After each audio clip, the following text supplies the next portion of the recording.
හතරවෙනි පාඩම තමයි ආරම්භ කිරීමට නියමිතව තියෙන්නේ. නමුත් ගිය වීඩියෝ එකේදී අපිට 6 වෙනි පාඩමේ ඉඳලා වීඩියෝ එක පොඩ්ඩක් නැවතිලා තියෙනවා. ඒ හින්දා අපි 6 වෙනි වාක්‍ය තමයි මම හිටියේ. 6 වෙනි වාක්‍යය ඔයාලා ලියාගෙන නැත්තම් ලියාගන්න.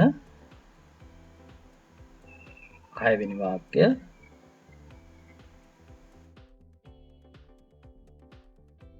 ඔවුන් නාමින් සිටීවි. ඔවුන් නාමින් සිටීවි. They will be bathing. They will be bathing.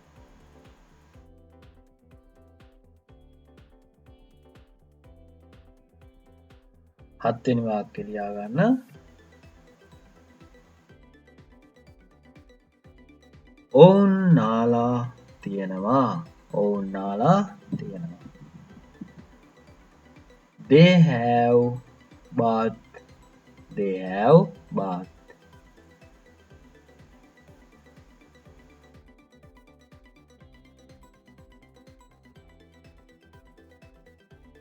ඔවුන් නාලා තිබුණා. ඊළඟ වාක්‍යය 8 වෙනි වාක්‍යය. ඔවුන් නාලා තිබුණා. They had bath. They had bath. 9 වෙනි වාක්‍යය. ඔවුන් නාලා තියේවි. ඔවුන් නාලා තියේවි.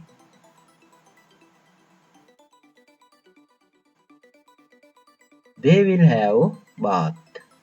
They will have bath.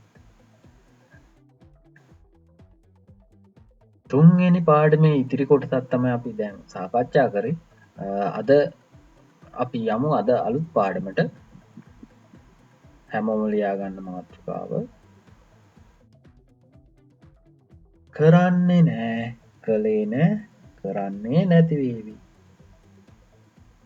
කරන්නේ නෑ, කළේ නෑ, කරන්නේ නැති වේවි. බලන්න අපිට මේ සිංහලෙන් අපිට ඕන තරම් මේ වගේ වාක්‍ය අපි කියනවා, ඒ වගේම ලියනවා. ඉතින් අපි කොහොමද බලමු මේ ඉංග්‍රීසි වලින් මේ වාක්‍ය ගොඩනගන්නේ කියලා. ඔයාලා මතක තියාගන්න ඉංග්‍රීසි කියන්නේ මේ වචන කොට ලොකු බැරෑරුම් විදියට කකුල් දෙක බේසන් වල දාගෙන පාඩම් කරන්න ඕනේ නැහැ. ඔයාලා අවශ්‍යම කරන වචන ටික පමණක් යොදාගෙන ඔයාලට කතා කරන්න, කියන්න, ලියන්න මේ හැමදේම පුරුදු කර ගැනීම හැකියාව තියෙනවා. ඒ හින්දා අනවශ්‍ය විදියට ඔලුවට බතයක් නොවි සරලව මේ වාක්‍ය ඛණ්ඩ ඉගෙනගෙන ඔයාලා ඉංග්‍රීසි කතා කරන්න පුරුදු වෙන්න කියලා තමයි මම හැමෝගෙම ඉල්ලන්නේ. හරි. බලමු අපි වාක්‍ය රටාව කොහොමද නිර්මාණය කරන්න කියලා. පළවෙනි වාක්‍යය ලියා ගන්න.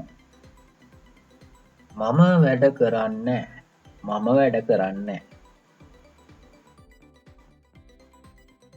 මේ වාක්‍ය ඛණ්ඩ 10ම වර්තමානයේ ස්වරූපයක් තමයි ගන්න. එතකොට වර්තමානයෙන් කියන ඒවා තමයි මේ වාක්‍ය ඛණ්ඩ 10ම තියෙන්නේ. එතකොට පළවෙනි වාක්‍යය මම මොකක්ද කිව්වේ? මම වැඩ කරන්නේ. මම වැඩ කරන්නේ. කොහොමද ඒක ඉංග්‍රීසි වලින් ලියන්නේ? I don't work. I don't work.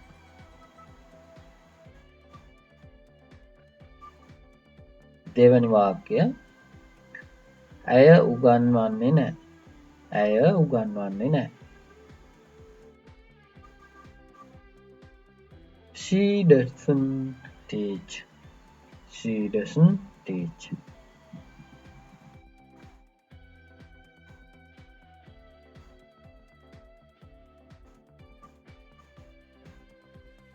තුන්වෙනි වාක්‍යය අපේ අම්මා එන්නේ නැහැ. අපේ අම්මා එන්නේ නැහැ.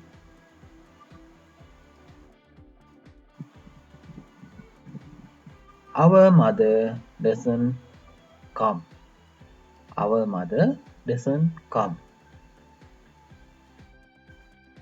හතරවෙනි වාක්‍ය ලියා ගන්න. ඔවුන් යන්නේ නැහැ. ඔවුන් යන්නේ නැහැ. They don't go. They don't go.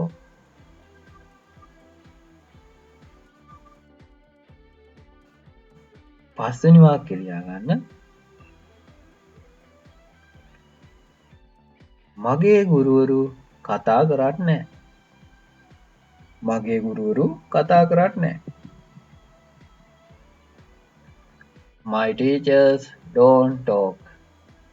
My teachers don't talk.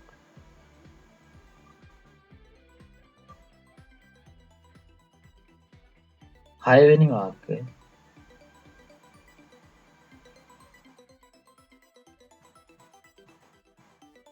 මගේ යාළුවා සමත් නැහැ. මගේ යාළුවා සමත් නැහැ. My friend doesn't pass. My friend doesn't pass.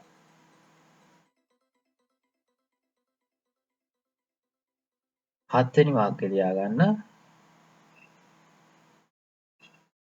ඇය අවවාද කරන්නේ. ඇය අවවාද කරන්නේ.